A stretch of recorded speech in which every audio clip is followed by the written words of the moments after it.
Welcome to Sports and Stogies. Now, introducing your hosts, Cameron Winkowitz and Austin Hayes.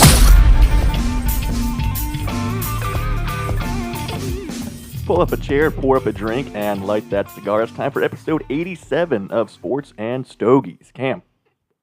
Welcome back, everybody. This is episode 87. We're getting closer to that 100 mark. Can't wait for that. Which will obviously have to be something special. Yeah, that's a significant milestone. That's pretty much, it's 2 years worth of shows. Yeah. That'll pretty much be our 1 year or 2 year anniversary. Does that line up? You got to throw in 6 interviews. So, yeah, time frame's going to be within the same month at least. 13 episodes away. About 3 months. So, yeah, well, that's close to our actual anniversary, too. We started, August? September. Just before it was the week NFL after. Season kicked off. Well, I think the first trial show was end of August. Yeah, so, yes, our first episode was opening week of 2022. Correct. In the NFL. September. Yeah, the first week of September. So we'll pretty much be right there. Which means we need some special sticks, too. Yeah. Special new pipe blend. Definitely going to have to do something special. Probably a 1 too many. Definitely a 1 too many, which means we need a host here. Probably Steven. Be great to have him back on. Yeah. And given that he is an employee, it's kind of his duty now, you know? Correct. We'll definitely start putting some more plans together as we get closer to that. As far as tonight goes, what are you smoking on right now? I have the Blood Red Moon Colt Blood Red Moon. The OG. I never gave it a grade back in the day, so I'm going to give it a grade tonight. And I've got the Oliva Serie V Melanio Maduro, of course, from this month's edition of the Tip Top Smoke Cigar of the Month Club. It's a 7x50 with a Mexican wrapper and a Nicaraguan binder and filler. It's in my top 20 all time, one of my favorites for sure. So a great choice from Greg and the guys this month. Excellent burn, nice even draw, and the ideal dark, rich Maduro flavors. Also included this month was the Brickhouse Double Connecticut Robusto, the Plasencia Reserva Original, and then he threw in a bonus, Charter Oaks Habano Gordo. Which you should have seen on our YouTube short that Austin made finally. Back on it, baby. Good to see, which I've also been posting the Bum of the Days on YouTube, which I'm glad I said that because I forgot to post today's on YouTube. You will. So I'll do that real quick while we're recording. While we're talking about YouTube, where can the people find us on YouTube and all over the internet? At Sports and Stogies, at YouTube, X, TikTok, Instagram, Facebook. We have a subreddit or a Reddit if you guys want to go in there and chat amongst yourselves as fans. We'll look at it eventually. I doubt anybody's ever gone on there. I don't think so either. But it's there. Feel free. It's open for discourse amongst the fans. And anonymous also. You guys And got some hot it is takes, anonymous, you know, if you do have some hot takes. that you don't want publicly known, at least. Yeah, if you don't want me or Austin texting you saying, dude, Come on. Like, there's hot takes and then there's dumb. So, first post could be from one producer, Shane, or former producer, Shane. Could be. Although he owns his. He doesn't need the anonymity. Then, of course, Gmail at Sports and Stogies for all your fan questions. And then the show's on all podcast platforms, whichever you guys prefer. And as always, the episode's brought to us this week by our good friend Evan Keaton, a certified personal trainer. Email at allthings15@gmail.com. Cell phone 937-308-6324 and website at allthingsfit.org. We'll bring the gym to you where you can come to him in his fitness classes, featured in low, medium, and high intensity levels, which one day we will eventually both get out to and try to get through the whole gauntlet of all three back to back to back. Got to. If it can be done, who knows? But we're going to give it a shot. Yeah, I don't know what a high intensity is, but for a guy like Evan, we've seen how he's built. Oh, yeah. I don't know if he bases that on his intensity. I don't know. But I mean, it's probably, yeah, it's the class he would be taking. And the question is also, I mean, he's got to go through the gauntlet himself. He does. I'm sure every he day. teaches all 3 back to back to back. Yeah, he does that every day, Imagine or that, every whatever the days are. Imagine Wednesday, being in that kind of shape. That's your daily workout. on top of his daily workout that he does when he gets up. Yeah, and you're keeping your breath because you're teaching and motivating your class there. Maybe he's not going 100%. It's probably I'm not gonna slander him like I'll that. show you how to do the rep And walk around, watch and film, walk around, make sure that you're doing things the right way. yell at you hardcore. I would need it. That's the motivation I need. I need that tough love, if you will. Maybe an individual class of just me and you is Honestly, growing up with him, I would love to just sit in and just see. just watch him teach. Yeah, because he was never like A vocal kind of guy like that. the most outgoing. Like we had the group, and Evan kind of stayed in that group. Didn't really venture out. He was never the most obnoxious or outspoken one. He was always a quiet guy. So I'd be very interested to see how he teaches. That was probably the hardest change he had to make. I mean, because he's got the fitness part down, clearly got the knowledge down, but having to actually not just teach a class, but then teach one-on-one, I think that'd be even more difficult. But the man is very good at it, clearly, and again, we'll get out there eventually. Do you think one-on-one would be harder? I feel like it would be. Yeah. I feel like that's almost easier. It's a lot easier to get on a personable level with somebody one-on-one than it is a whole group. I think a class is easier, man. You just do that nice, typical class language, keep the whole team pumped up, fix a few individual forms here and there. One-on-one is much more like, I don't want to say intimate, but I mean, it is. Really. Yeah, I mean, that's the word you use there. Get your mind out of the gutters, everybody.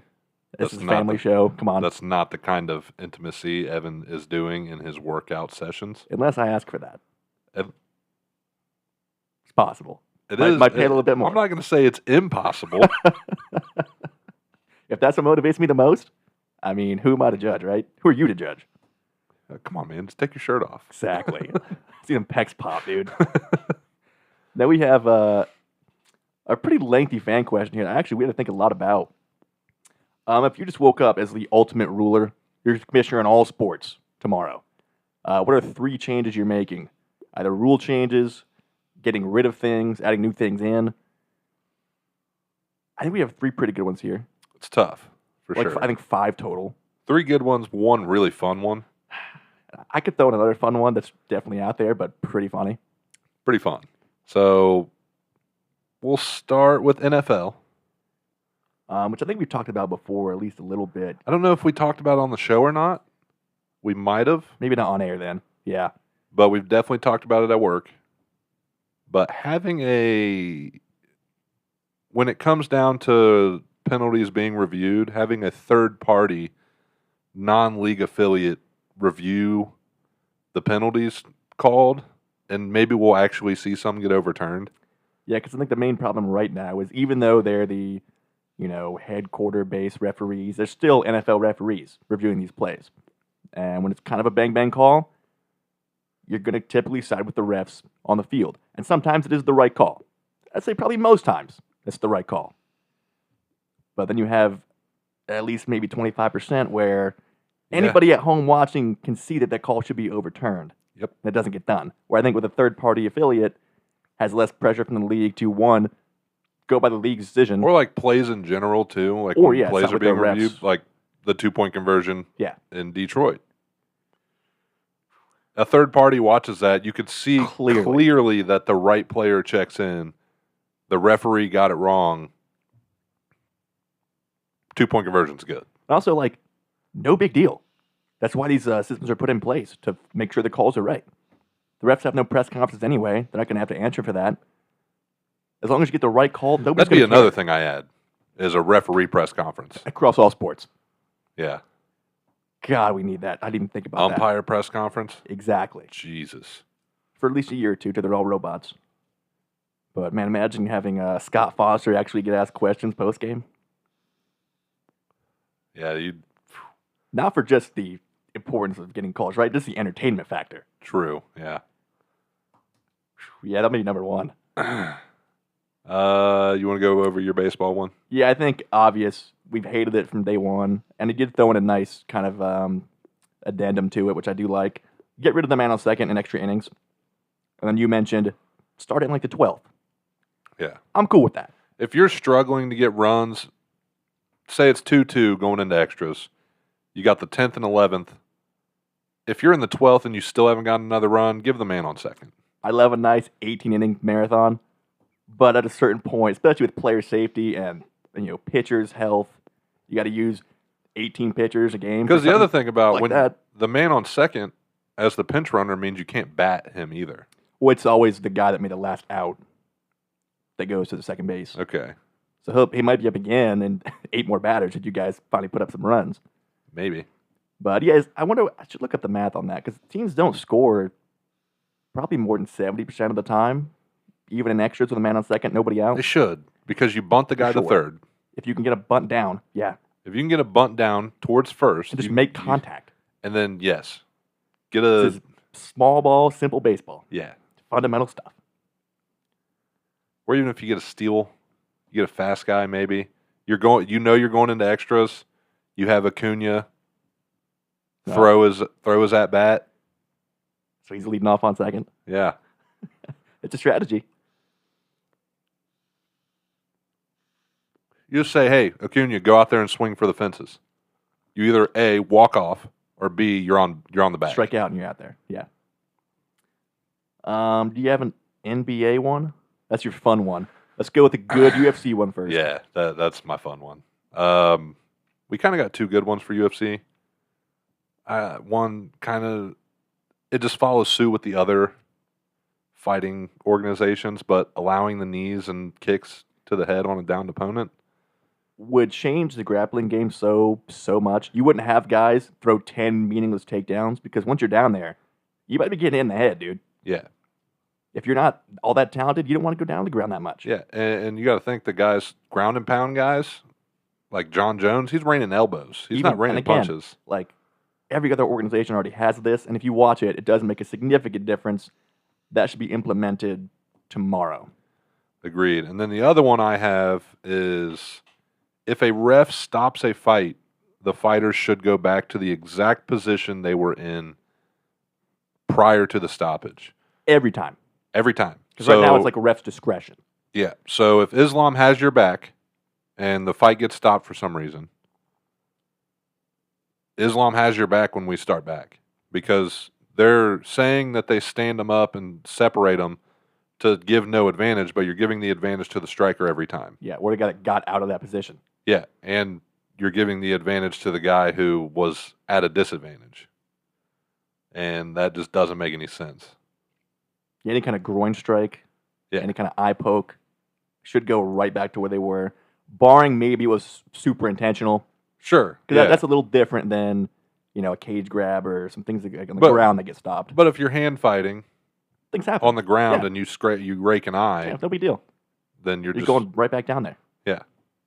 Or maybe if I know you love talking about the Jamal Hill Pereira situation. Pereira gained a lot of ground during that stoppage. And I don't think you should be allowed to wave off the ref either because he called official time. It was badass, but it doesn't make sense. Once he calls it, shouldn't resume until what's the ref for? Yeah. Then you know what I mean. And we said that was on Herb.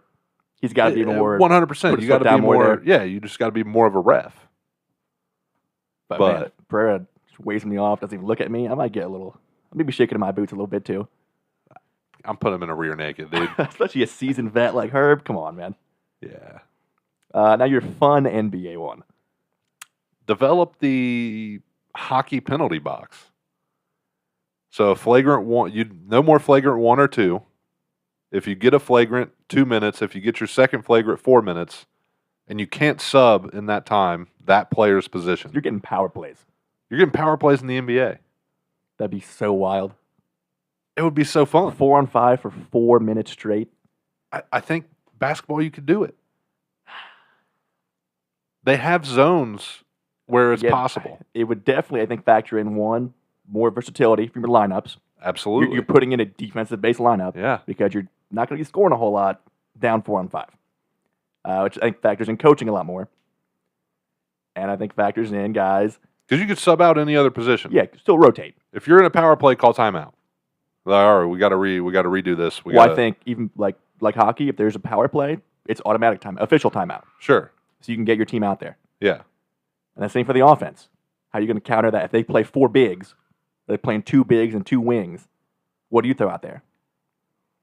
Stuff. I think it'd be fun as hell just to see. Would be. And it would bring that curiosity back into basketball, like the 80s and 90s guys cry about. Or maybe guys would be so hesitant because the penalty is so severe. Also true. That there'd be less Draymond shenanigans. Also true. And things like that. It could go both ways.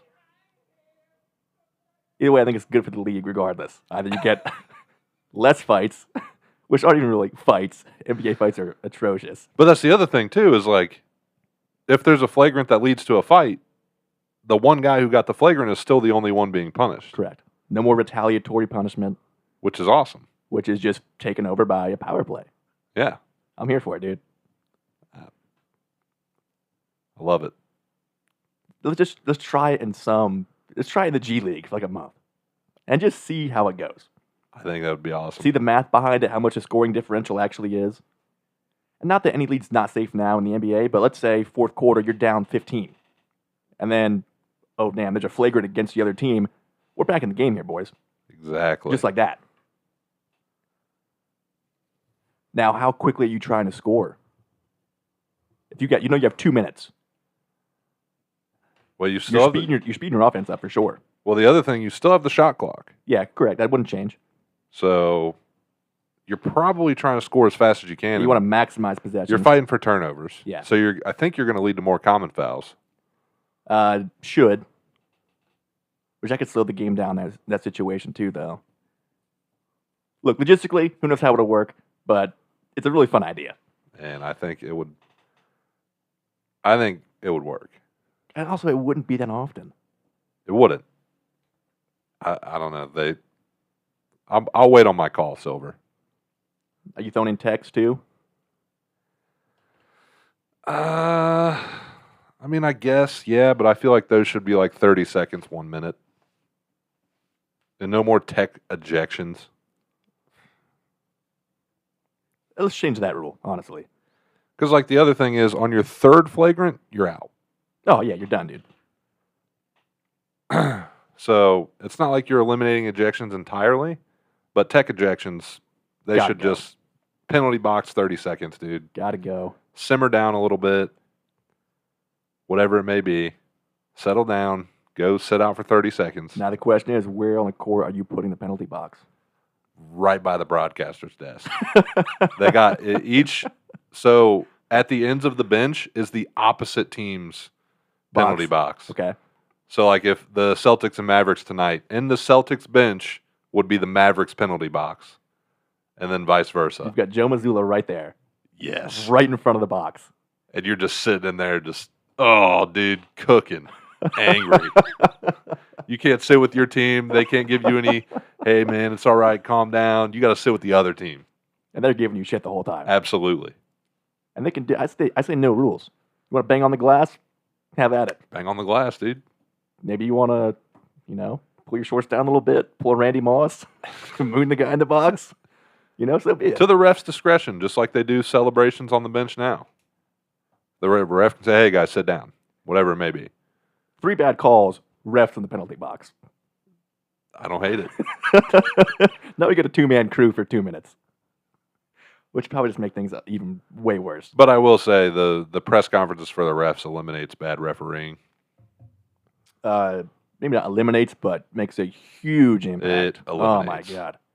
Now, if it's a bang-bang call that they're right on that nobody agrees with, that's different. Hey, things happen. You can can't get defend every that. call right. You can defend that. Yeah. By the rules, this is what happened.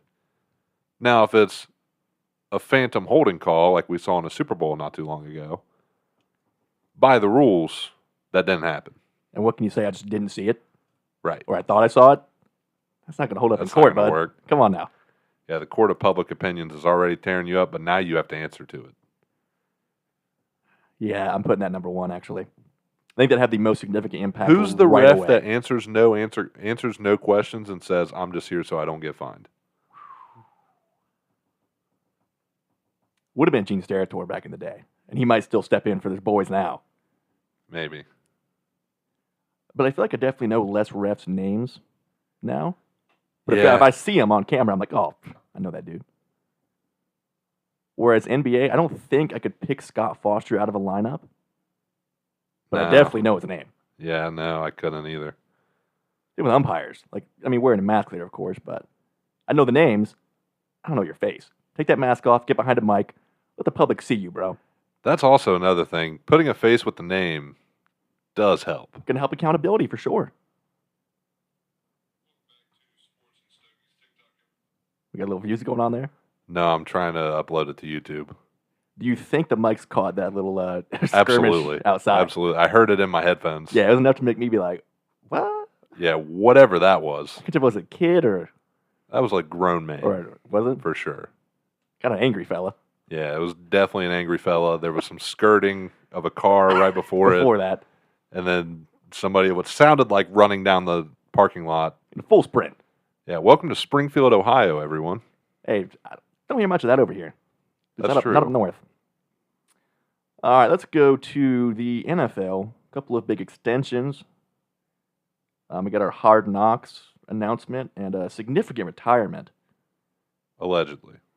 in process. It wouldn't shock me. First things first, Justin Jefferson, the first wideout to get paid. 4 years, 140 and 110 guaranteed. He walked out of the office with $88 million hitting his bank account. Upon signing. Yeah. Great He deal. legitimately made $88 million in 10 seconds.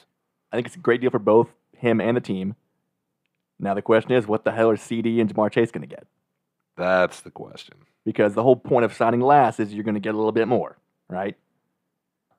You would think. I don't see either guy getting more than 4 years, 150. No way. And I'd be hard-pressed to think they get that kind of upon signing bonus either. Or guaranteed. I mean, 110 guaranteed over 4 years. That's basically the entire contract. Yeah. I find that, I don't know. I think this is the one of few times that a holdout is going to go in the opposite favor of the people wanting to hold out. Because there's not going to be a team that can offer you that's a contender. I mean, look at Dallas especially. You got to pay Micah, Nick Bosa money. You got to pay CD, JJ money. And Dak's due up next year too. Yeah. And you can't pay all three. So, yeah, what's your move? I mean, If you're Jerry or you're the GM, what's your move? I think Micah's top priority. I think Dak's probably most expendable. Just because we've seen it for 9 years now. You know what you're getting here. But the problem there is now you got to go draft somebody, which you shouldn't be in a position to do. No. You shouldn't be a bottom 10 pick any of the next 5 years. You trade CD I for a do. high The pick? problem is I love CD, but I do think, especially in today's game, it's easier to find a top-notch wideout. Then it is a good quarterback. But if you can find even like a 15th ranked guy compared to CD, who's probably at least a top 5 dude right now, in that offense, I think you can get by with that. Do you trade CD and maybe get like a Drew Lock just for the time being? Maybe a young, unproven guy? I would definitely rather trade CD than just let him walk. Yeah, so you trade CD, keep Dak, and say you only sign Dak to 2 years after this year. Saves you some money. You get an unproven guy, like a Drew Lock, who's still kind of young, but not young enough where he's going to ask for a bunch of money. Have him sit behind Dak, extend him until you can draft somebody. It's probably the safest bet. Because again, just logistically, you can't pay all three. Yeah, so Even with all the cap hole loopholes, I just don't see that happening. I mean, you're getting a team's first-round pick for CD. It definitely should. In today's market, Say the guy's getting his first it's a guy contract. like the Panthers. You get the Panthers' first-round pick for CD Lamb. That's probably going to be a top 10 pick. You're saving $120, $130 million. And then you really, at that point, you could probably do that straight up because you'll have that pick for next year. Yeah. Maybe you take, I don't know, who's a expendable wideout they have? The Panthers? Yeah. Good Like Lord. Laviska Shenault, is he still in Carolina? Yeah, sounds like he should be. Because, like, you realistically, if the ball being thrown to a wide receiver is good, they're probably going to catch it. Oh, it should, for sure, in that system especially. So, I mean, you have tight ends that can kind of carry the target share. You've got more than one. So, is that what's going to happen? Absolutely not. They're going to pay CeeDee Lamb $200 million. They're going to pay Dak. They're going to offer Dak like probably 80. In a dark horse way, it wouldn't shock me if they don't keep Micah. Because there's talks of they're already disappointed with his leadership because he signed on a big role with Barstool. I don't know if you saw that or not. Yeah, him and C.J. Stroud do a show. Yeah, they got their right? show, but now he signed like a deal of like creative director, some like board kind of position, where I guess they're already happy he's not putting in as much work with the team like he could be. Look, he's an elite edge rusher, top 3 guy in the game. He's an elite linebacker when he was utilized in that way. And again, you got to think, maybe not so much in this draft, but you're seeing more of these kind of freak dudes come out through college. So do they bank on the fact they can find another Micah Parsons? Late in the draft, I mean, though, guys don't come along. That's the thing, too. You know, you're looking at, you're 20 and lower. barring you trade your whole future for some crazy draft capital, if there's a guy you like that much, Pick 20 and under. should be. Yeah. Unless you do a trade. And I think this is why Jerry's so set on going, quote unquote, all in this year, which, again, haven't really seen that happen yet. But I mean, things are going to start falling apart here soon, yeah. at least with the core players right here. So I don't know, man. Sucks to be a Cowboys fan. I just wish they could have got CD signed up a little bit before this. Yeah. With the Bengals, you're going to have Burrow and Chase caught up for That's it. 45% of your cap. Yep. That'll pretty much be it. I see Chase probably coming in around that 120 mark, to be honest. 4 years, 120. Any chance they go longer with that? I doubt it. Maybe an extra one on top. But I think 4 years for a guy his age with his injury history, that's a fair spot to be in. And you got to think also, even if Burrow comes back and plays totally healthy, do you see yourself contending in 4 years? You like to think so, right? Of course. But you start looking at a little deeper into the team. Well, you're already falling apart, for In a lack of super better tough terms. division. I mean, you're already losing key offensive positions. T. Higgins, Tyler Boyd, Joe Mixon produced quite a bit, and I don't think you get that out of Zach Moss and Chase Brown. I like Chase Brown a lot more than Zach Moss, but that's for fantasy purposes and who I could see taking over the carry share. Correct. But, I mean, you were 3 1,000-yard receivers to 1. Maybe one. And it's not like your wide receiver 2 is a guy like Calvin Ridley, Christian Kirk, Adam Thielen, somebody who you know can produce, Robert Woods. Like, it's Trent Irwin. Significant drop-off. Now, they have another guy, I can't remember, he has a very difficult name to pronounce. Jim Johnson. No, it's M something. It's like Shaluvius or something. It's a ridiculous name. You've seen some flashes there, and maybe that's your new T. Higgins. But outside of that, you have Trent Irwin, who's basically just a worse Hunter Renfrow. Still have Jermaine Burton. Ring a bell? Yes. Shaluvius. Look for Shaluvius. Andre Iosivas. Yes. Yeah, 6'3", 205, 24 years old. Yeah, you've got some future there potentially, but he's never been tested. So, who knows?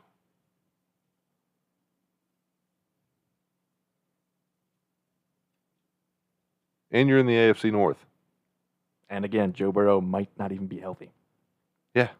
And And I'm if he not is, betting on him to stay healthy. Yeah, exactly. Who's to say he doesn't blow out his knee again? Yeah, I'm Or not an betting ankle. on him. He's played 4 seasons. He's had 2 season-ending injuries. Not a good ratio. Like, I'm not betting on him to stay healthy. I hope he does. I like him. I think he's a great ball player. But if I had to bet, my money's not going on Joe Burrow staying healthy. Well, with the market for these top-end wideouts, how do you feel about Jalen Waddle getting 3 years, 84.5, I don't 76 guaranteed? Understand it. As a number 2, I think he's now definitely the highest paid number 2 in the league. I think so now that's where you're looking at guys like, what's T. Higgins going to make? What's Brandon Ayuk going to make? Like, it's going to be around that mark. I mean, 3 straight 1,000-yard years. Wildly differing yards per catch. Went 9.8 in 2021, 18.1 in 2022, and then 14.1 last year. Never been a huge touchdown producer, but with the way that offense goes, it kind of makes sense. Yeah. I don't want to say he's an expendable dude, but I think in that system there, you can plug in a lot of number 2s for a lot cheaper. I don't think so. So I think this is where you have to have a guy like T. Higgins or Jalen Waddle to take away pressure from Tyreek. Correct. So more expendable than a guy like that is to Cincinnati, more expendable than a guy like that is to San Francisco. Because you need a guy that's gonna 100% capitalize on every target that he gets or every catch that he gets. And really in Cincinnati, because those targets are going to be so few and far between, you're not looking for a guy that's going to get an 80-yard score. You're looking for a guy to get you a first down over the middle because Chase is 50 yards down the field. So, yeah, I don't know. This wide receiver signing going on was a lot more exciting than I anticipated it. I was expecting it to be a high market, but not like this. This is insane. And the more and more these guys keep getting signed, the more I love the Nico Collins signing from last show. Yeah. Because you kind of have 1A, 1B, and depending on what Stephon Diggs does, maybe 1C. A 1C type situation. Yeah. You got Tank on a rookie deal, Stephon for a 1-year rental, and Nico Collins for what, 3-4 years now? Yeah. I think he got 3 years, like 80 mil, 79 mil. Let's see. You've got the Bears going on Hard Knocks. Interesting. Kind of shocked they did that just because rookie quarterback expectations, kind of a whole new overhaul of the team. Yeah, rookie quarterback, that's not good. It's going to be really fun to watch. It is, but I think that's bad for a rookie quarterback's mental. Bad for the team. Like, the Bears have been so bad for so long. Now finally have some hope. And you want to throw in this distraction on top of trying to get your rookie guy ready for the year? On the plus side, Sabretooth hosts it. So at least he'll be there. Nice to hear that voice again. Hopefully in full costume. Make an appearance. But, yeah, I don't know. I don't know. Any other team you'd want to see more? Because you're pretty much going for storylines, which I think last year with the Jets was the perfect setup. Yeah. I would like to see the Panthers just to know what goes on in that locker room. It can't be anything. Same thing. You have maybe the most laid-back quarterback in football. You have another new head coach.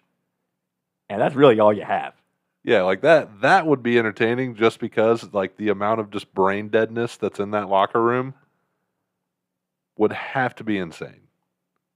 I would only want to see that for the kid the Panthers just drafted, Xavier Legette, the wideout. Oh, yeah. He might have enough personality for the whole team. Yeah. And he's the Bayou baby, right? Oh, yeah. Yeah. Oh, yeah. From Carolina, played in Carolina, Yeah. drafted by Carolina. Yeah. Maybe the Chargers with Harbaugh's first year. Yeah. You know, former head coach, former Super Bowl appearance, coming into a new team with basically his entire staff from Michigan. Seattle. Yeah, always interesting there. Maybe the Colts, year 2 with Steichen, Tony Rich back healthy. Yeah. I'd love for it to be the Texans, but they were just too good. Yeah, Texans Lions both. And Lions were what, 2 years ago? Yeah. Lions, we've already seen. That's why everybody loves Dan Campbell. Yeah. But now that he's established, I think maybe a midseason return like next year, 2 years from now. Yeah. Be cool for them. Also, we are potentially getting Hard Knocks for college football. Yeah, the whole SEC pretty much. Yeah, which I think would be so much more entertaining than NFL's Hard Knocks. I wanted getting a whole conference, Even if it was just one SEC team. especially the top-notch teams like Georgia. Yeah. Those facilities, that coaching staff, the talent they're bringing in. I And just want to see you're what actually- life is like for a five-star college athlete. It's not hardly a life. I did an essay on it when I was in college. Yeah? It's hardly a life. You just eat, sleep, and breathe in football. Pretty much. Like, practice before class at like 4 or 5 o'clock in the morning, practice at lunch, and then practice after class for like 2-3 hours. You're hitting the gym. You're hitting the gym. Your Film meal sessions throughout the weeks. You're expected to eat a certain way, like a certain diet. You're expected to do basically your workouts on your own. Yeah. Outside of practice, but you're practicing and working out every break that you get, and then you're expected to sleep 8 hours minimum. And expected to maintain grades. Yes. Yeah, I want to see that on TV. Yeah. Unreal. With the NIL stuff now, especially. And now they can finally get paid. Yeah. So you don't have to Like worry before, about. you're just a bunch of broke college kids. That's why we can see that on camera now. Yeah. And there's a lot of things that if they filmed it 3 years ago, we'd be like, that kid just pulled up in a Rolls Royce. That's kind of weird. How do you do that? Yeah. There's actually the entire parking lot is nothing but Jags. Isn't he from Wichita, Kansas? Yeah, something a little shady going on here. So hopefully that gets done because that'd be cool as hell to see. But something not cool as hell. Darren Waller retiring to be a rapper, allegedly.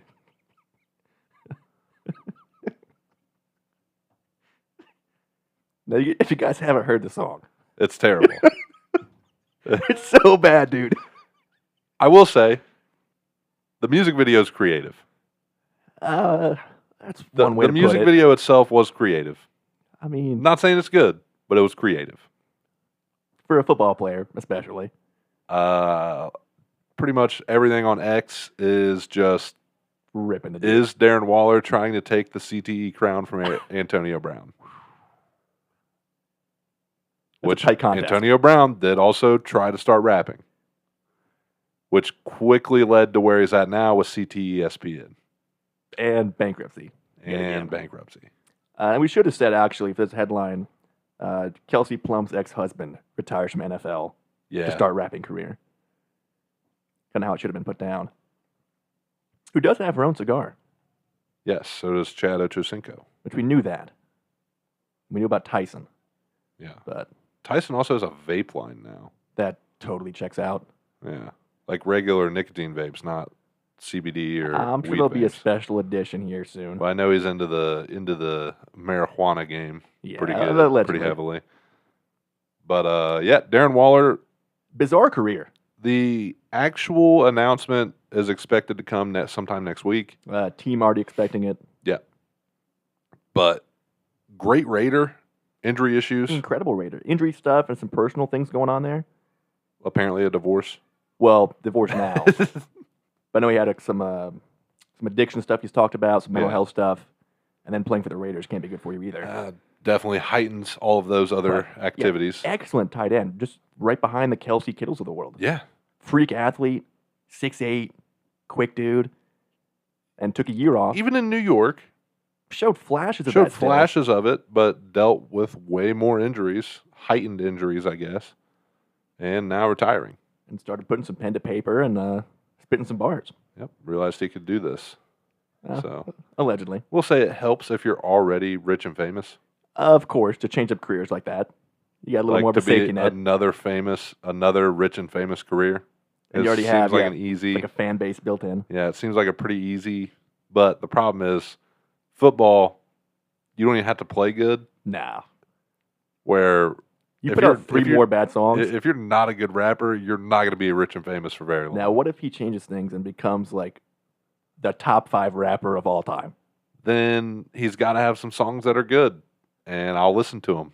But as of now, he doesn't have any songs that are good. I wish he just rap about just funny NFL stuff. That'd be great for like content creating. Like, he doesn't need to be a serious rapper. He can be a content creator, a YouTuber. Even better. Give us some stories, man. Get on a pod. Yeah, spit a few bars. Even on there, man. A Antonio little Brown's on cross-promo. even Antonio Brown's podcasting it up now. As he should be. If there's one guy I want a mic in front of, it's probably AB. And Chandler Jones. What's going on here? Do a crossover. Larry Fitzgerald still in your dog? I need to know. I absolutely need to know. He just disappeared. Haven't seen him since. Haven't seen Larry either. Scary thoughts. Let's go fantasy talk here. Kind of cycling back to last week with guys we want to avoid at quarterback and running back. I also threw in some wideouts. Oh, did you? Yeah, I did not. I think we do wideouts next week. but we could talk about them next week. They're going to be in my rankings next week, but same with some of these running backs. Yeah, some guys made my list of top 12 last week, but also are going to make That my I'm list. not interested in. Yeah, that I personally don't really feel great about. Start us off at quarterback, and I went in order 5-1. All right. Joe Burrow, which I believe made both of our lists. He's on my list last week, and of course on this one as well.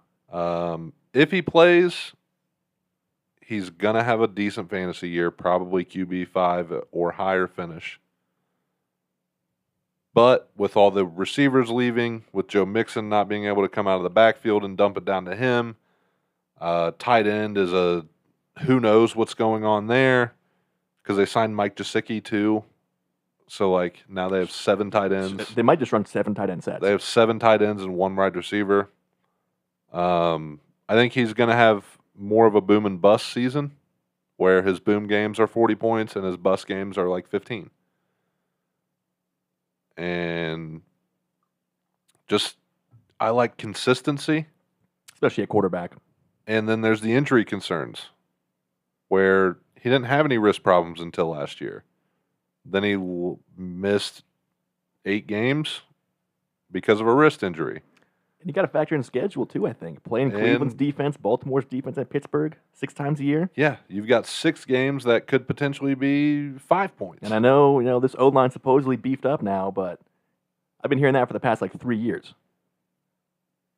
So kind of need to see that to actually be executed first. Yeah, like I said, you know what you're getting if he's healthy. Most likely. But can you get 12, 13 games out of him? Who knows? My 5, I'm going to go Kirk Cousins.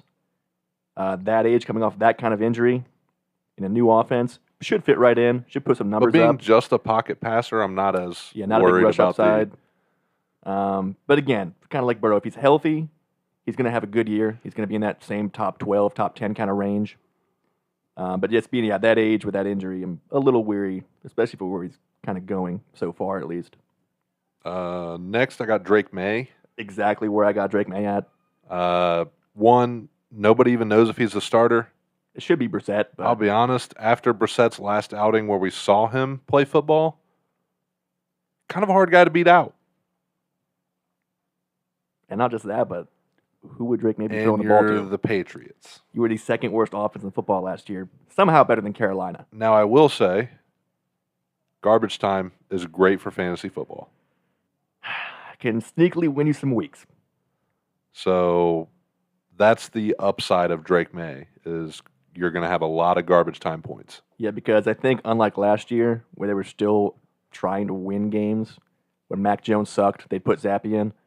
When Zappy sucked, they put Mac Jones in. If they decide to make Drake May the starter, they're not pulling him second half for Brissett. No, but you do have some rushing upside on Drake May. Some Scramble. some playmaking ability, but with the Patriots being so bad, I'm out. And I just don't really love him as a prospect, honestly. 3 is where I go Joe Burrow, for all the reasons you already touched on. 3 is where I go Caleb Williams. There is no better position a rookie quarterback has ever been in. I'm not going to lie. And I don't think that's even outrageous to say. Because Seriously. we didn't know how good the Texans were last year. Keenan Allen, DJ Moore, and DeAndre Swift. Cole Kmet, got to mention him still. Cole Kmet.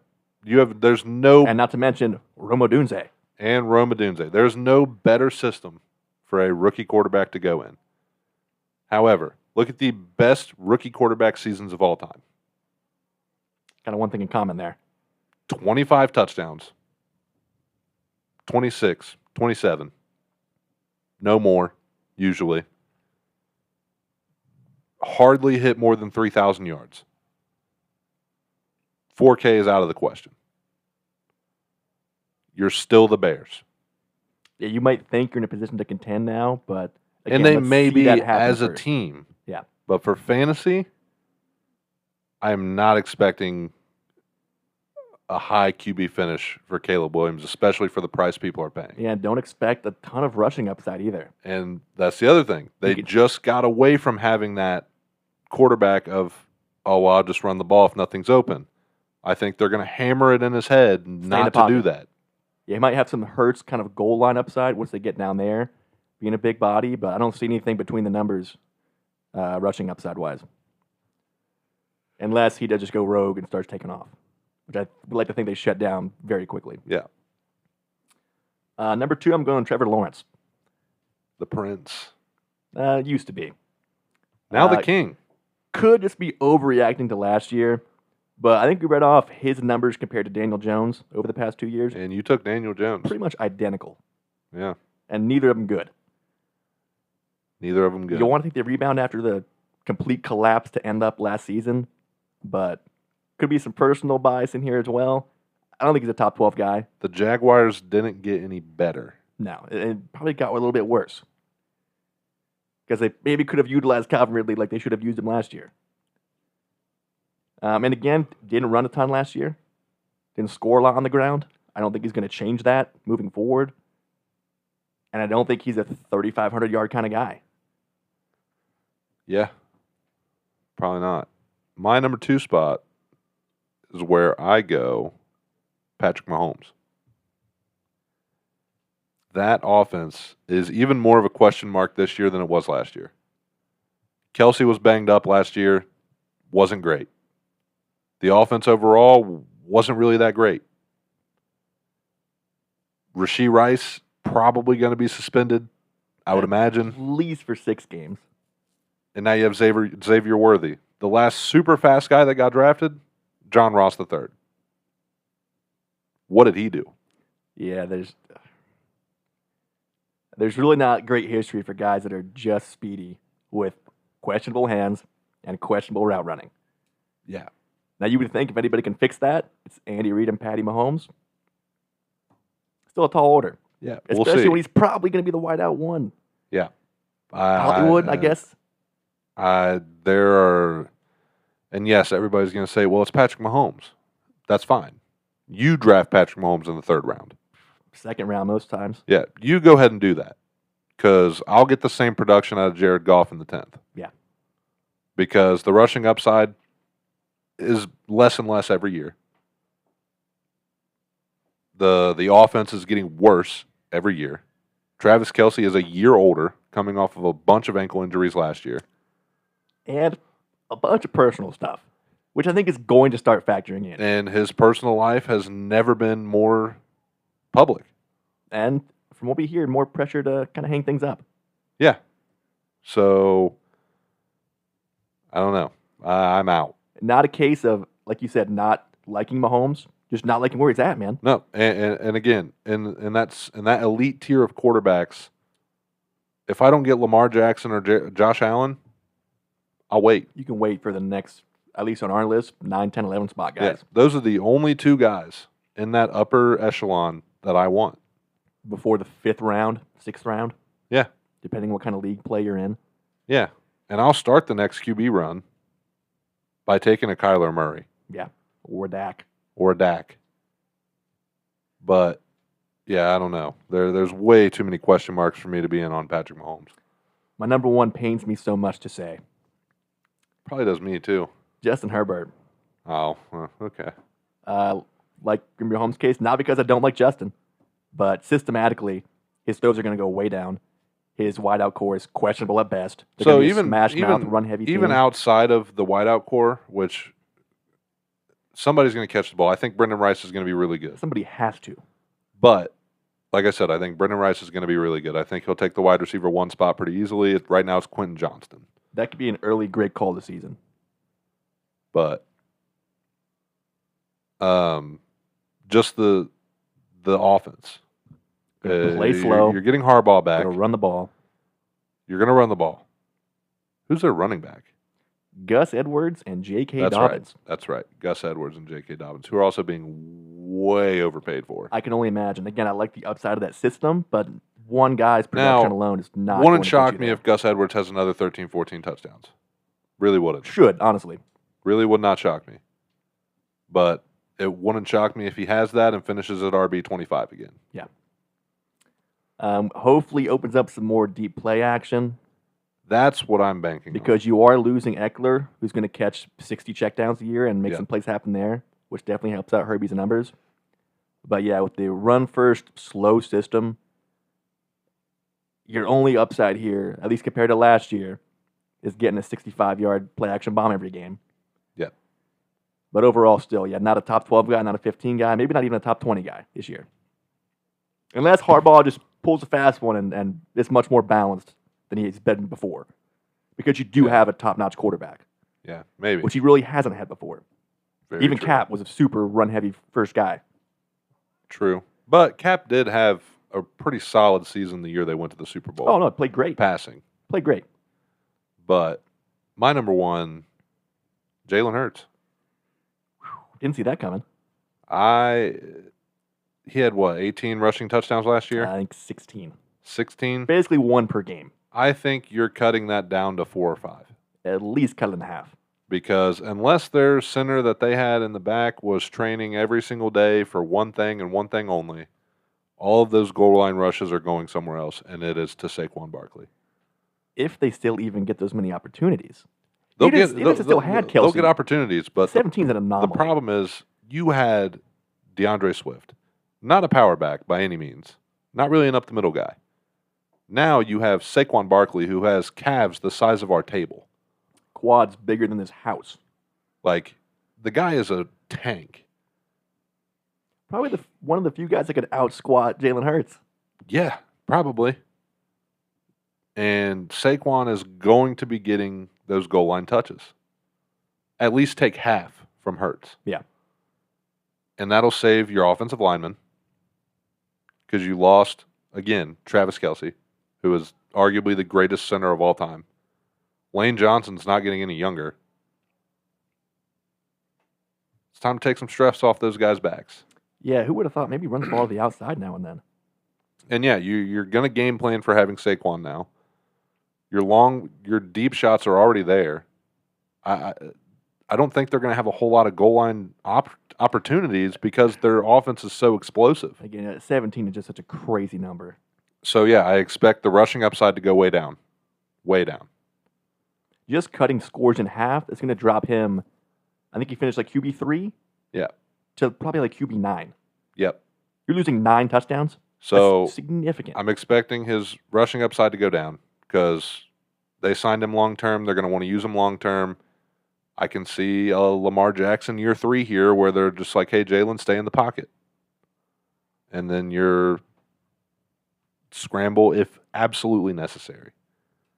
We want to preserve you for whatever reason, but that's why I like Lamar Jackson and Josh Allen the most. If I'm going to take an elite quarterback, which all of these guys are going in that, besides the rookies, Burrow, Mahomes, and Hurts are going in that elite rounds 3 through 5. Yeah.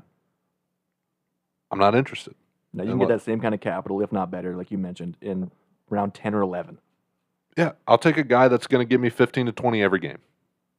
If I have running backs that have a 40-point boom and average 19. And that's the other thing, too, man. I really don't think quarterback play wins you all that much. No. Unless it's Lamar Jackson's or Josh Allen. Yeah, you're an MVP, and you still have to nail your other picks. Peaks are like 65 points. Yeah. But if you can get a guy like Brock Purdy in the 11th round, and your first 10 picks are all skill guys, that you bank on, even, let's say you hit 7 of those picks, and you're still getting 20 a week from Brock Purdy. Because we're not playing super flex either. We're playing one quarterback redrafts.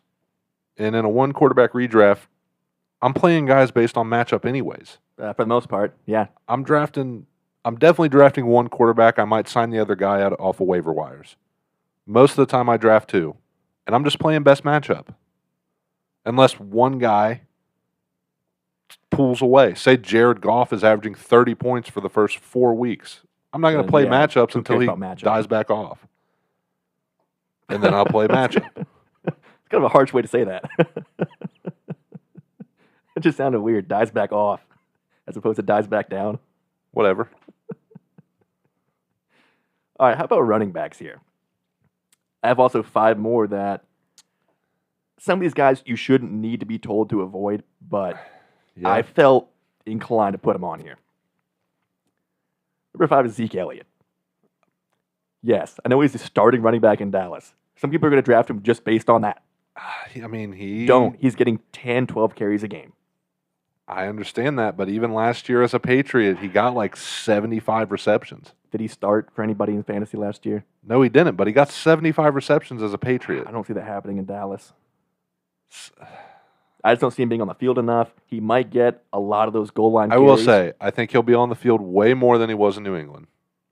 And I think he'll have a lot more scoring opportunities than he did in New England. Just want to hope the knees hold up. I'm also, I didn't even write him down because I felt like that was... Again, should need to be mentioned. Yeah, I don't think that needs to be mentioned. My 4th guy's the same way. I got Tony Pollard as my 5th guy. Thought about it. I truly believe that the Titans believe in Tajay Spears. And they should. And I think Pollard will be there. He'll be the number 1 guy. I think it'll be 75-25 for the first couple of weeks. And you'll see that slowly trickle into Tajay Spears' favor. Becoming the man. Yeah.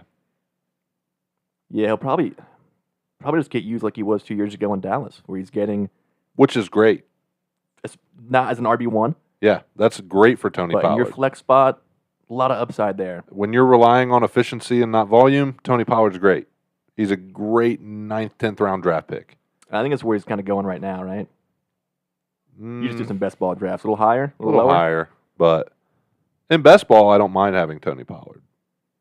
Yeah, it's a whole different animal there. But in an actual fantasy football league, I will not have him on my team. Number 4 is even worse, as far as you guys shouldn't need to be told this. But I think just based on name, some people are still going to want to draft this guy. Austin Eckler. Shouldn't be on anybody's draft board that plays any kind of league that has... Unless you're playing a 32-man league and you're each starting 2 running backs, this guy should not be on your board. Oh, the irony. My 4th guy is Brian Robinson Jr. I don't really hate that either, honestly. I think he has much better upside. Austin Eckler is going to take away all the passing and third downs. Maybe not all of it. He's going to take away all the passing and third downs, for sure.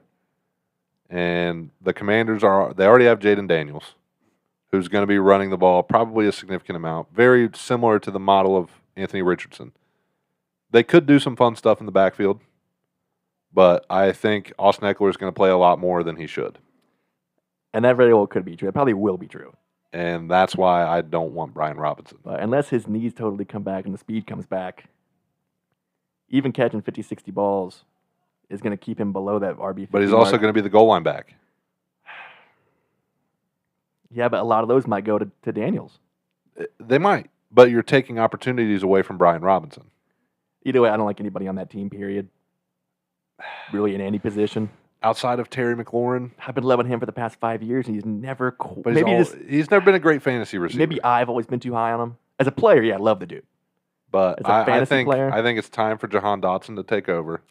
A lot of potential there, too. For sure. And guys, we're not talking about tight ends right now. But for the love of God, stop acting like everyone is Sam Laporta. Just remember that Sam Laporta is a unicorn. Correct. This is a once-in-a-lifetime rookie tight end year. Ben Sinnott is not going to be Sam Laporta. Are we hearing a lot about Ben Sinnott? Yes. And I just want to give out the reminder, if you're going to draft Ben Sinnott, it should be with your very last pick or sign him off the waivers. Because, again, we know for a fact the rookie tight ends do not produce. At all. Especially in rosters like that. At all. Not even like, oh, what about this guy? No, he didn't. Took Travis Kelce 5 years to be anything. Yeah. Do not pay anything for Ben Sinnott. You probably won't even have to draft him if you like him that much. Bingo. Pick him up off the waivers in week 4. Yeah. Or if you're like, oh, do I want a second defense or do I want Ben Sinnott? Maybe take Ben Sinnott. Maybe flip a coin. Yeah. They get you a kicker just for the hell of it. So, anyways, that's my Commanders rant. Number 3, going Raheem Mostert. Yeah? This guy was so touchdown dependent last year. He had 1,100 yards. He did, but I think a chain takes over more of that this year. I think they use him exactly how they used him last year when they were both healthy. You think? That's Yeah. another question there. Another year older, a little more banged up. It's going to be 1-2 punch. And it worked. I mean, they Yeah, were both The thing is, I hate committee backs, but they're the ones that were did it so well. both so efficient. Similar to Jahmyr Gibbs and David Montgomery last year. Jahmyr Gibbs takes over for sure.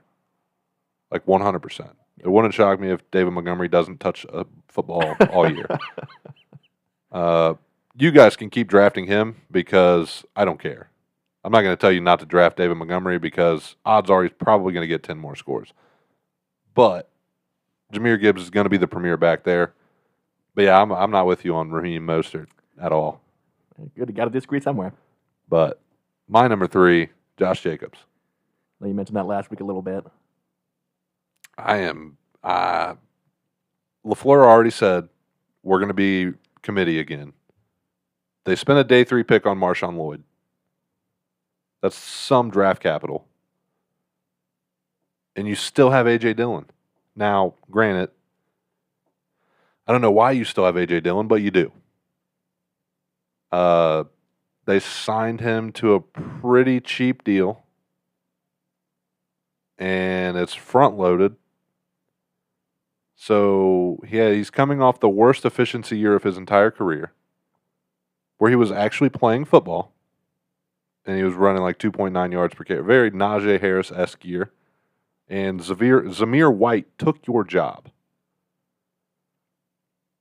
Are you trying to make me believe that Marshawn Lloyd doesn't have the opportunity to take your job when you're already in a running back by committee? Yeah, Josh Jacobs, at least according to Sleeper, is currently RB9. Ahead of guys like Etienne, Derrick Henry, Pacheco, Rashad White, James Cook, Joe Mixon, Yeah. Kenny Walker. And they got Mostert at 83rd overall, which... Great I value think for is- Mostert. After seeing that, I might change my pick there a little bit because he's so far separated from A-Chain, who's like 7th RB overall. Yeah. Mostert's like 25th. Yeah, Mostert's a great flex play right now. But, yeah, I'm out on Josh Jacobs, 100%. Number 2 is Mr. Ramondre Stevenson. I didn't know anybody was in on Ramondre Stevenson. You were that worried about Antonio Gibson, huh? I think he's going to take up a lot of the pass catching that was there from Zeke last year. I don't think Antonio Gibson's going to play a snap with the first team. I think Ramondre is straight every down back. Yeah. I'm never going to draft Ramondre Stevenson, don't get me wrong. Like, I'm still out. But I do not think Antonio Gibson's going to play football. He might get 3 snaps In garbage time. in one game, and when he fumbles 2 of those pass catches, Benched forever. benched forever. Never seen again. But maybe Jared Mayo is the Career Antonio revitalist. Gibson whisperer. Yeah, who knows? But somebody needs to do some whispering because that guy sucks. My number 2 guy is Aaron Jones. Yeah. Just missed my Ty list as Chandler well. is going to take that job. Towards the middle of the season last year, they were trying everything in their power to get Ty Chandler on the field without making Alexander Madison know he was losing his job. Let's be honest. Is Aaron Jones that much better than Alexander Madison? No, and look at, I think it was, a 2-year, $8 million deal or something like that? Yeah. Look at running backs that have signed that in the past and their production. They don't play. No. Like, that's a courtesy signing if my guy gets hurt. They were already pushing Ty Chandler to be the RB1. Aaron Jones is not going to be the RB1. I mean, look, he's 29 years old. He finished as running back 37. And the only reason it was that high was because of the last 3 or 4 games. Yeah. Where he finally came back and, of course, brutalized my Cowboys in the playoffs, especially.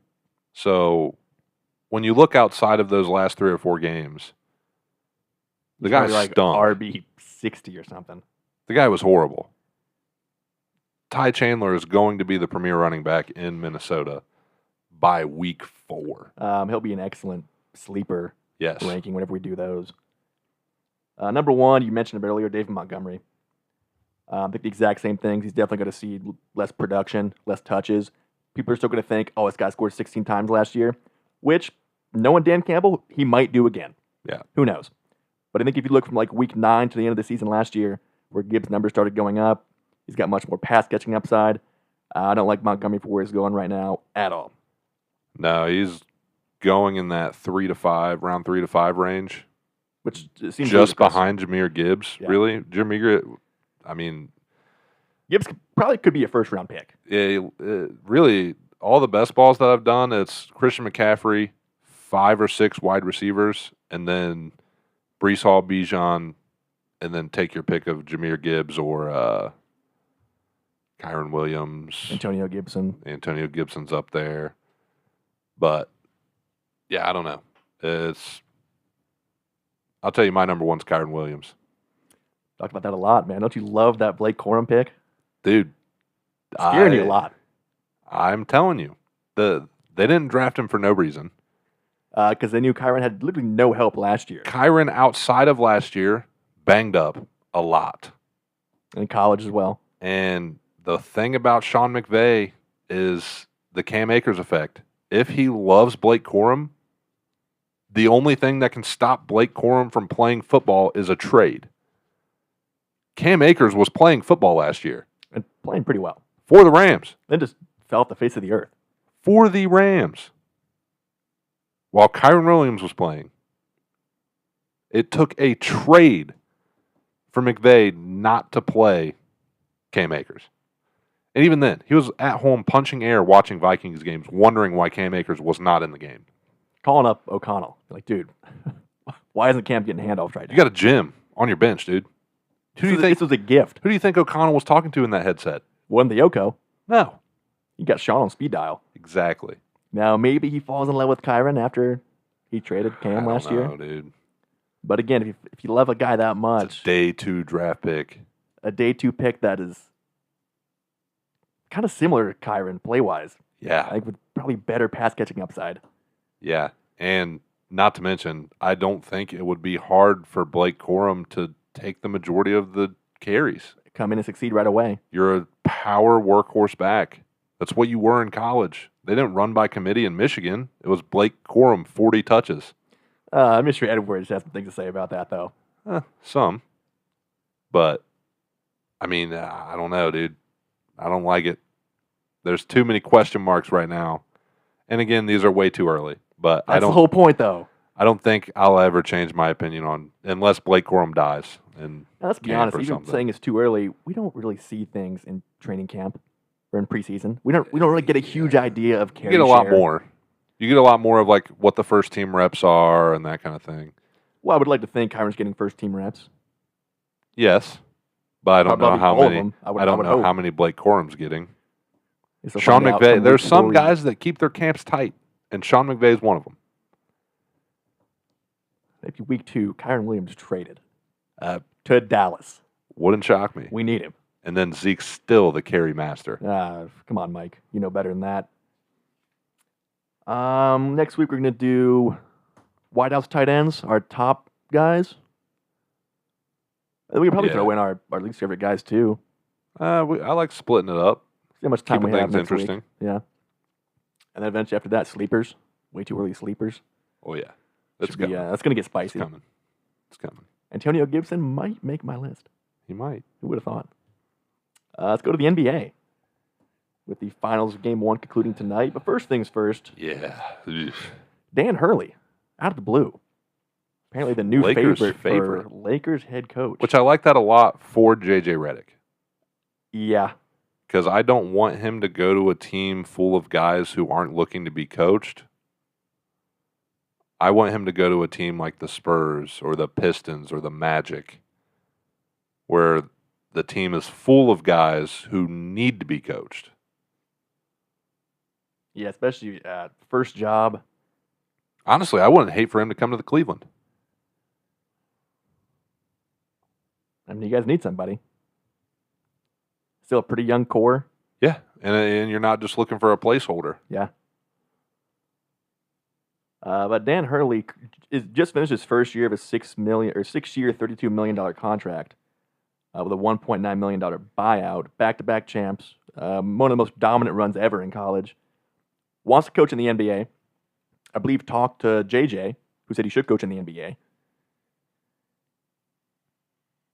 I don't see why not. And JJ was like, hey, man, I didn't mean my job.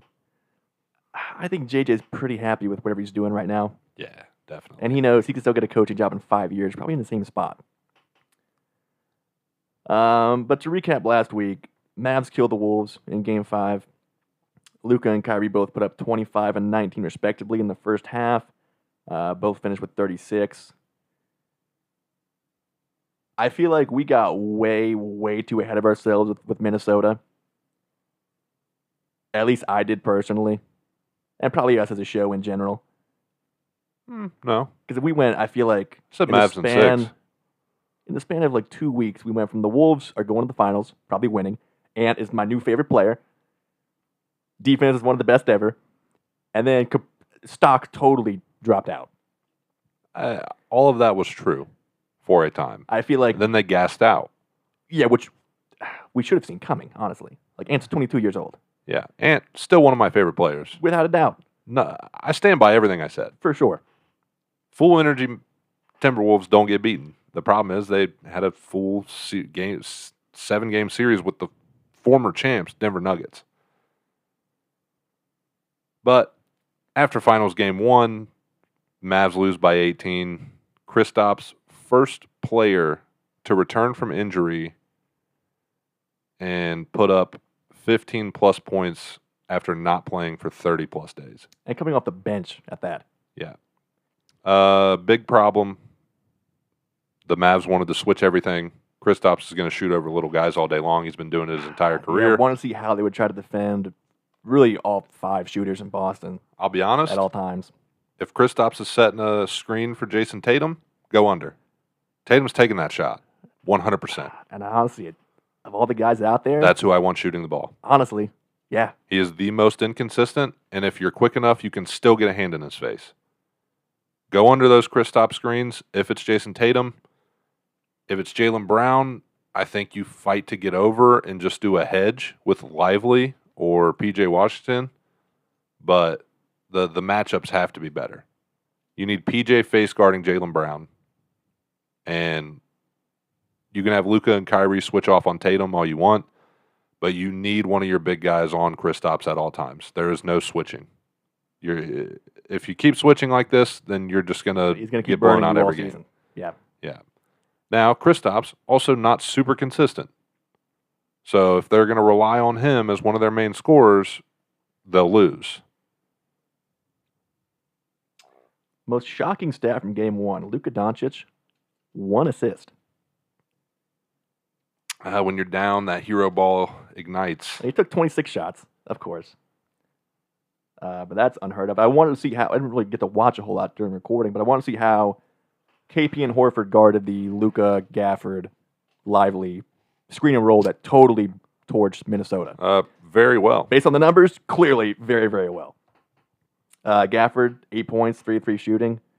Lively, only 1 shot. So I'm going to assume they were just shutting Luka down, staying with...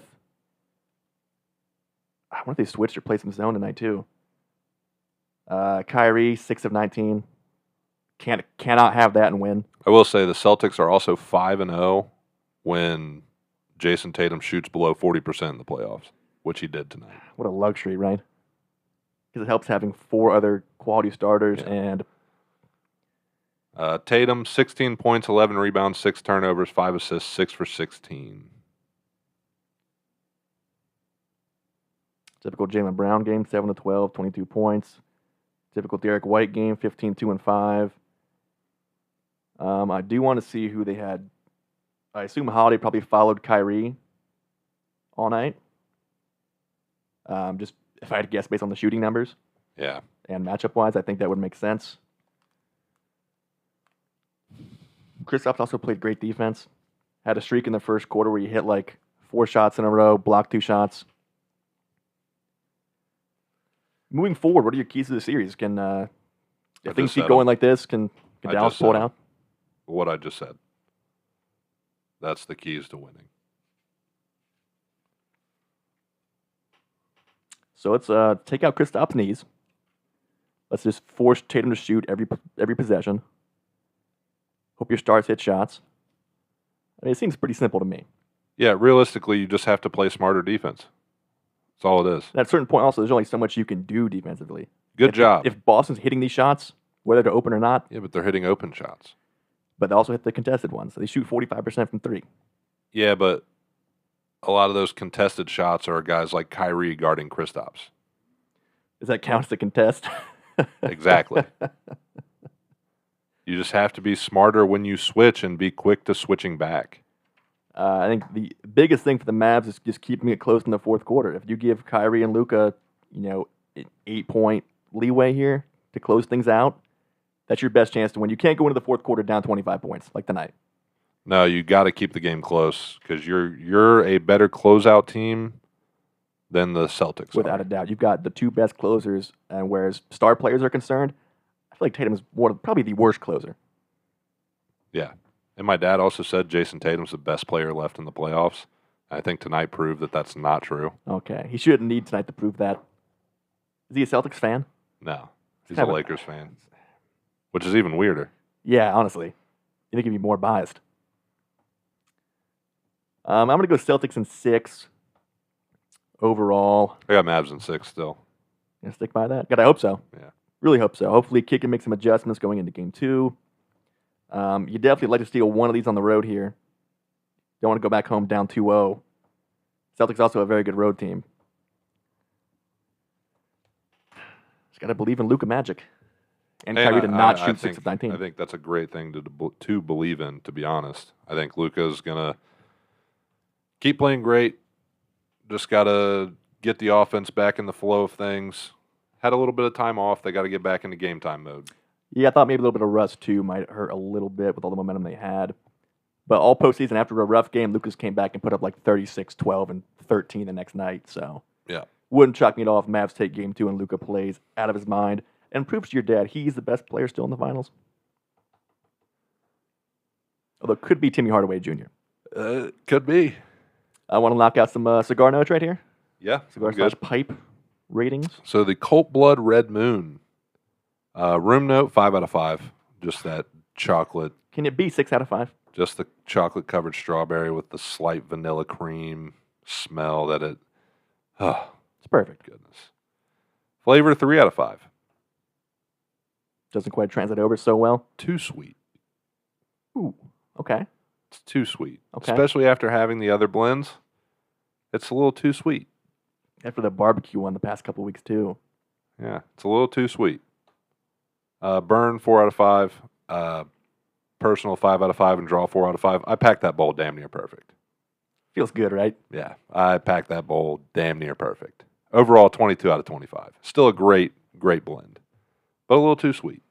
Is that something you try mixing with other blends, like a half and half or 60-40? No, not that. No? Be kind of too overpowering? Yeah, I don't know what it would mix well with. Like, I don't want to mix it with like the Petersons or the crumble nothing cake. you have right now. No. We can always explore. The Oliva Serie V Melanio Maduro, again, one of my favorites, and it's definitely repeated performance as always. Appearance was a 5, absolutely gorgeous, super well made, nice pyramid foot, not a single crack, not a single seam, nice and oily wrapper, just exquisite. Burn was a 4. One little slight touch up there about halfway through, but overall pretty even for the most part. A little bit of slight canoeing, nothing crazy though. Draw 4.5, nice and loose throughout, great smoke production, which is for me maybe the most important part of a stick, at least most enjoyable part. Yeah. Flavor was a 5, right up my alley. Your classic dark chocolate, coffee, a little bit of dark fruit, that Maduro, some hay, some leather. And then personal, a 5 again, for a grand total of 23.5 out of 25. Love it. Where do you want to go next? Gotta go UFC, right? We do. Sorry, guys. I missed. You can't always be perfect. I missed. If Costa was a little bit more active, it was a split decision. For whatever that's worth for you guys out there. I think that counts a little bit. But if he was a little bit more active, he could have won in points. I would say should have won in points. Because Costa is a much more powerful hitter. But with Sean just fighting with a Philly shell and Costa having no takedown. We knew exactly how that fight was going to go. A bunch of fake push kicks and Philly shell and jabs for the entire fight. I mean, he is the most exciting fighter in the sport. He talks like it. Very Colby Covington-esque. That's probably his role model. Yeah. Except Colby's even less likable. Costa did say, he said, you know what, I'm done being scared.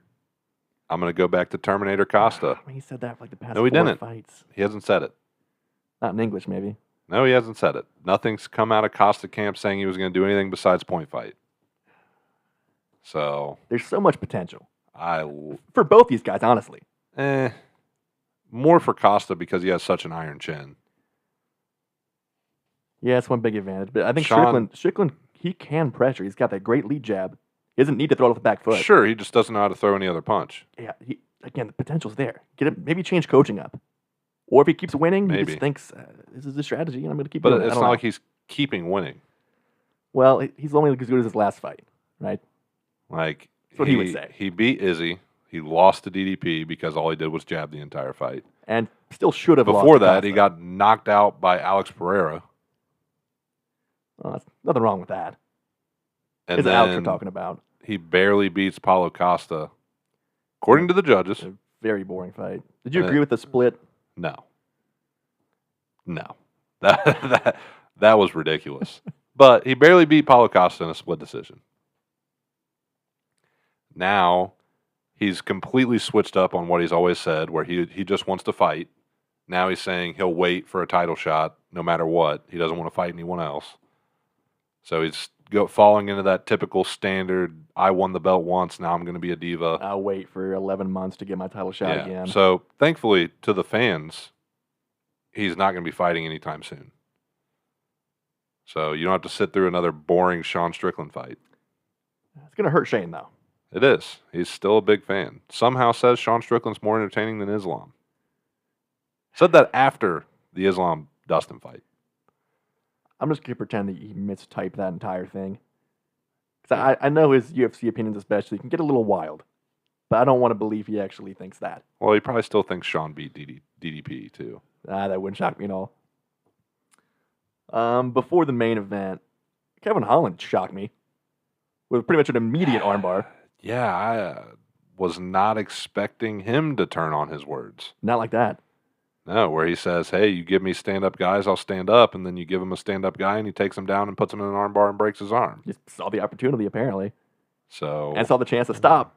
Be like, yo, dude, I'll break this if you don't call it. If you don't tap. He still didn't tap after it was broken. He was still going for a hand fight to get him off. Pretty badass. It's dumb. And it's pretty badass. He was upset that that Herb called the fight. Like, dude, your arm snapped, man. You got a limp noodle, dude. Come on. At a certain point, let the adrenaline calm down. You'll realize you got a cooked noodle right there. Yeah, you'll thank me. Yeah, you got a cooked noodle. And then most importantly, your boy, Jailton Almeida, back in the win column, back in the knockout column, with a first-round choke on Romanov. What a joke. I couldn't care any less. What a joke. Keep him on the prelims. I don't care. Then he calls out Cyril Gahn. Like, dude, who do you think you are? Like, who cares? You just got destroyed by Curtis Blades. You beat a can. Yeah, you beat a cone, dude. What's your best win to this point? You don't really have one. He even said, like, oh, just keep giving me ranked fighters or something. Like, you're ranked 7 fighting down because you can't beat anybody above you. Not ranked, bro.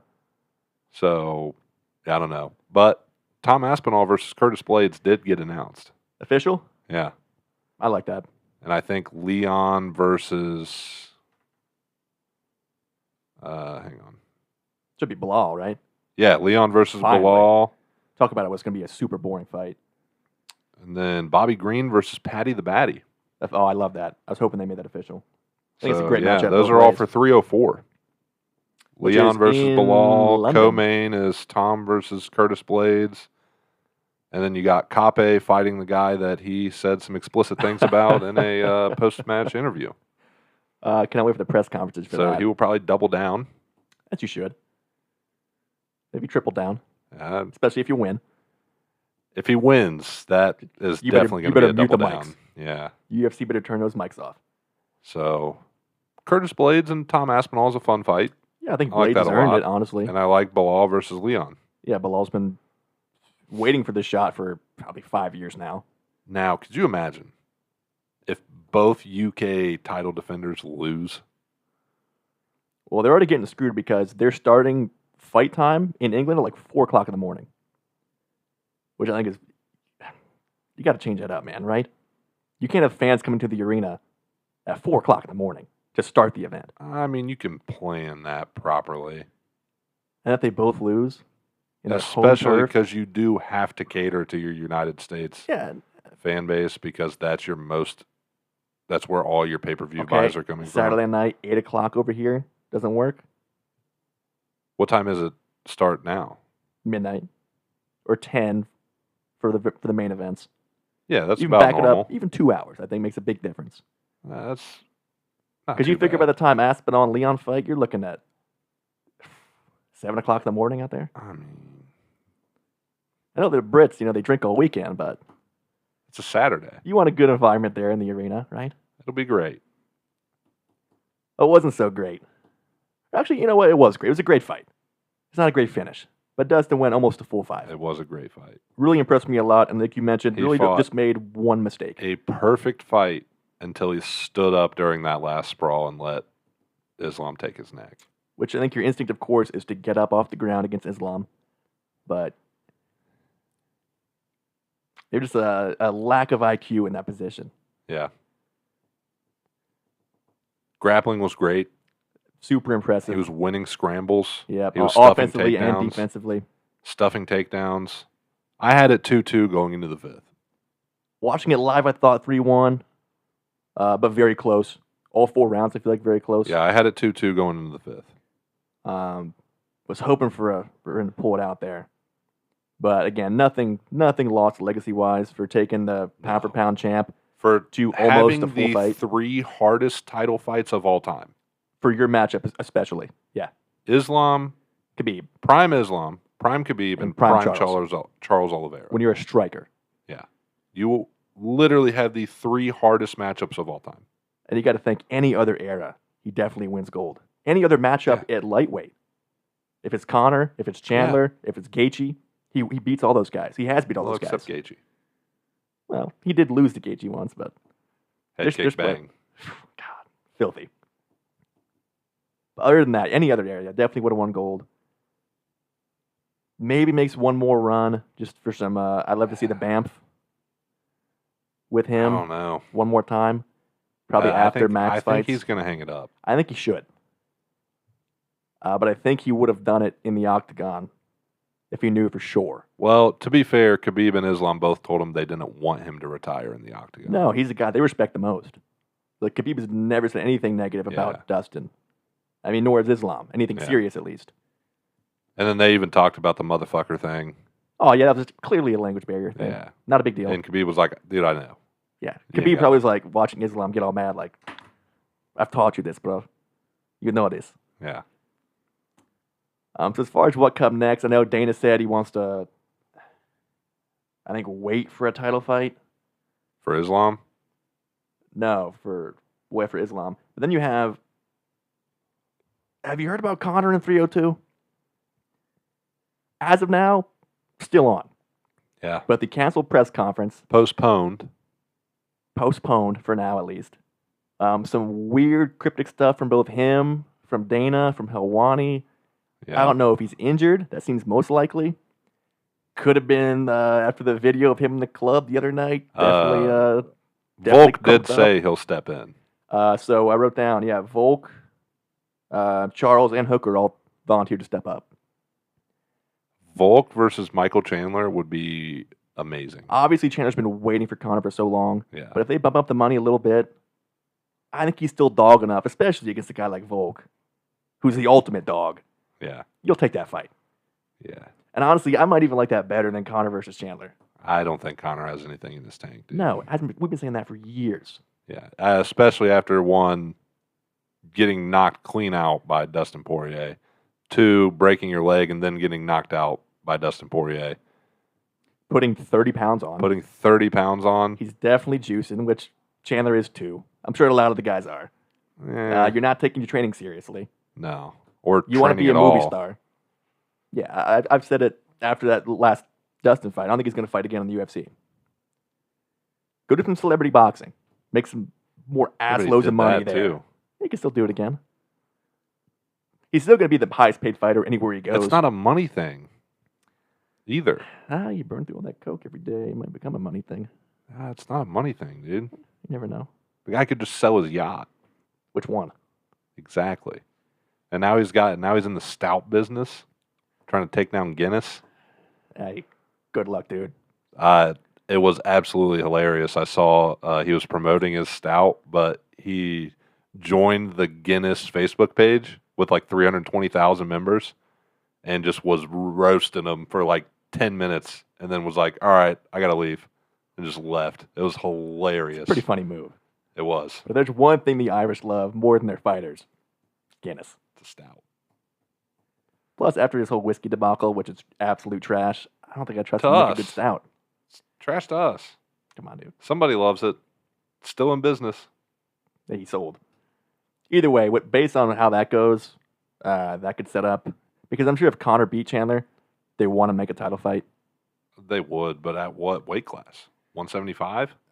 He's not cutting back to 155. I'm sure Islam would take a 170 catch weight. Because there's no sense in him fighting Leon or Bilal. Maybe go to 160, 165? Or just throw him in a Banff title.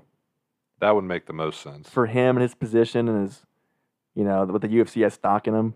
Conor getting knocked out by Max Holloway to end his career. That would be maybe the second best moment in UFC history behind Dustin finally winning gold.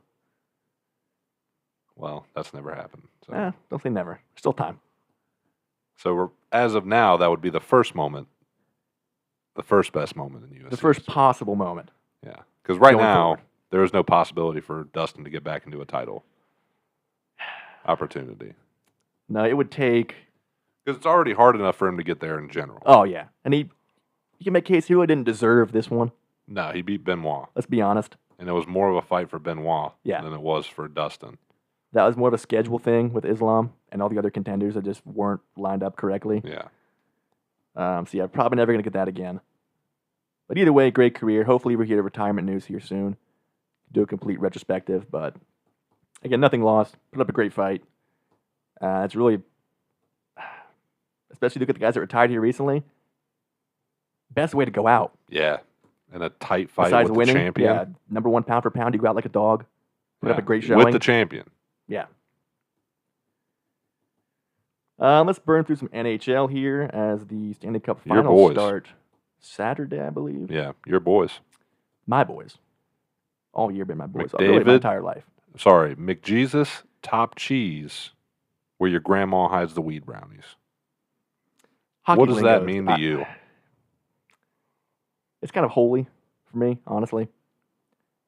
I like the fact that you said it. I think you're trying to convert a little bit. Yeah. Venture over from Matthews and the Leafs. Come over to McJeezy and the Oilers, especially after we win a title right here. Wouldn't go that far.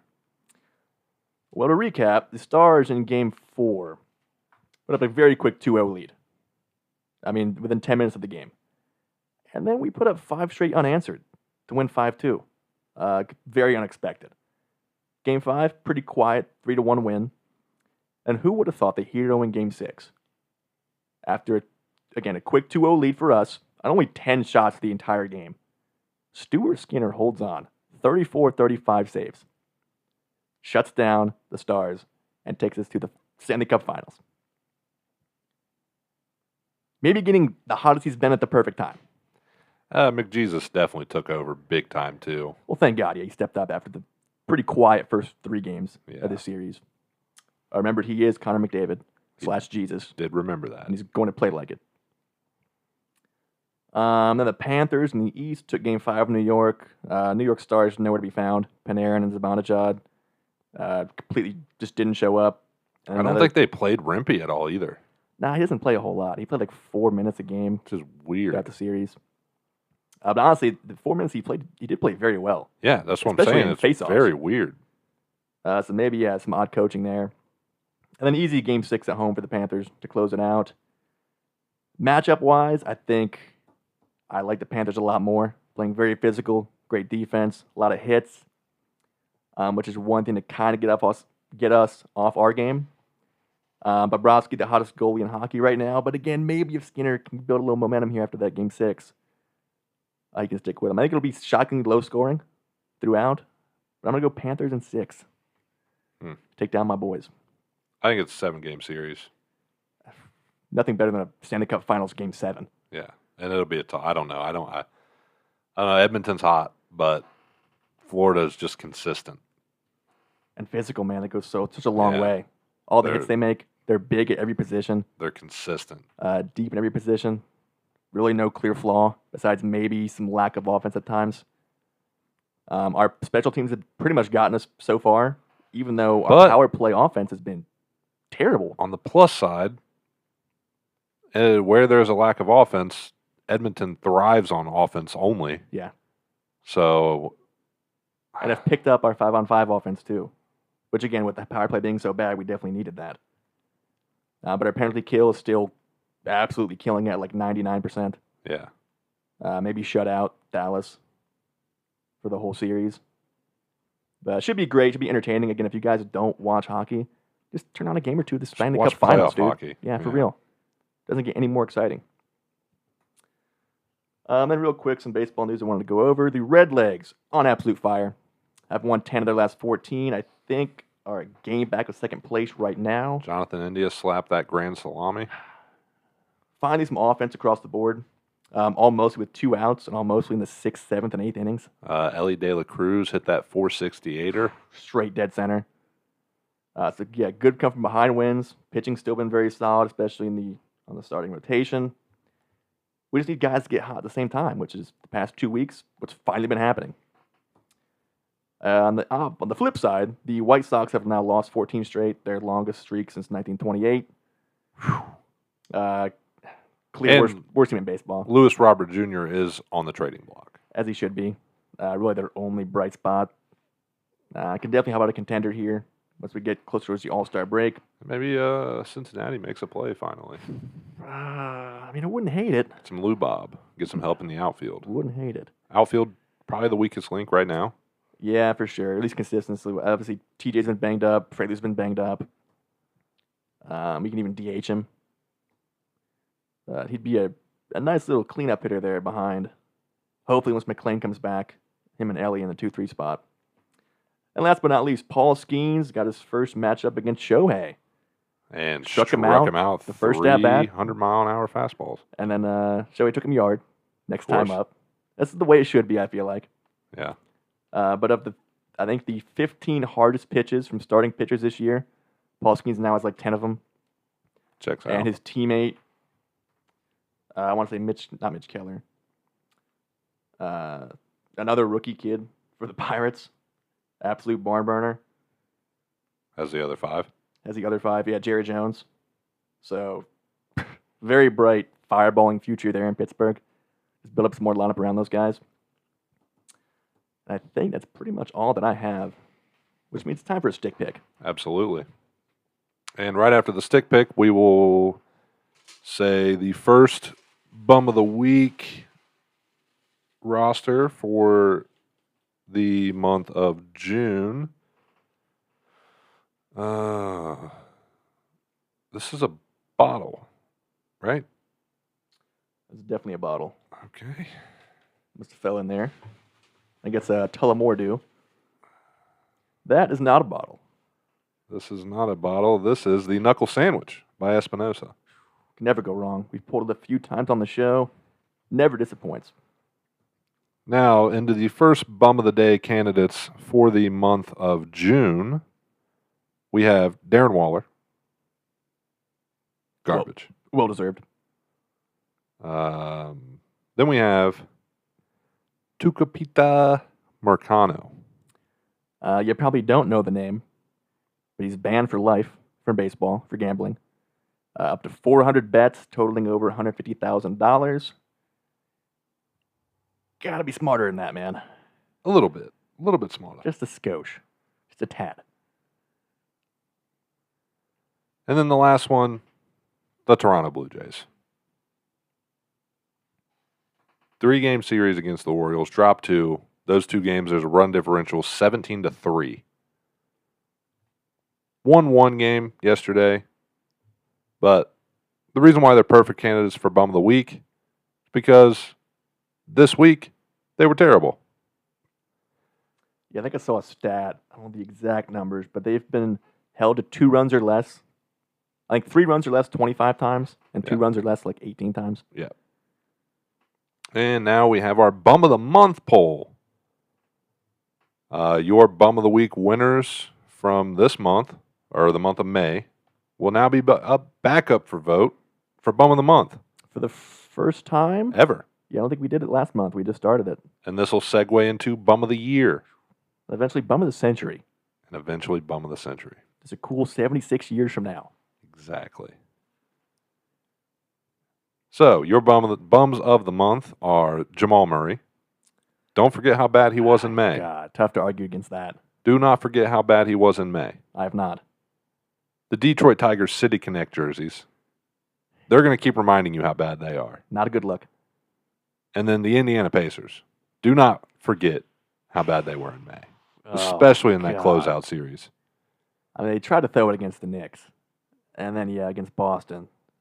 Rick Carlisle especially, man. What are you doing? Yeah. So, go vote. It'll be on Instagram, be on Facebook.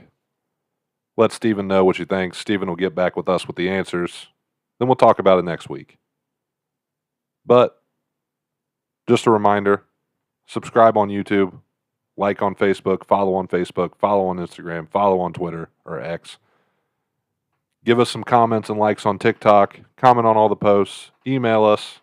Give us the whole spiel. You know what we always say. And maybe send in your guest applications too. Don't forget that still either. Going on. Yeah. Still going We're working on some schedule conflicts, trying to get guys in here. So we're not going to stop doing that. We're just working on trying to get a time for people to get in here. And maybe a few more big-time interviews lined up here over the next few months, just a tease. But with that, you know what we always say. S&S. To the moon.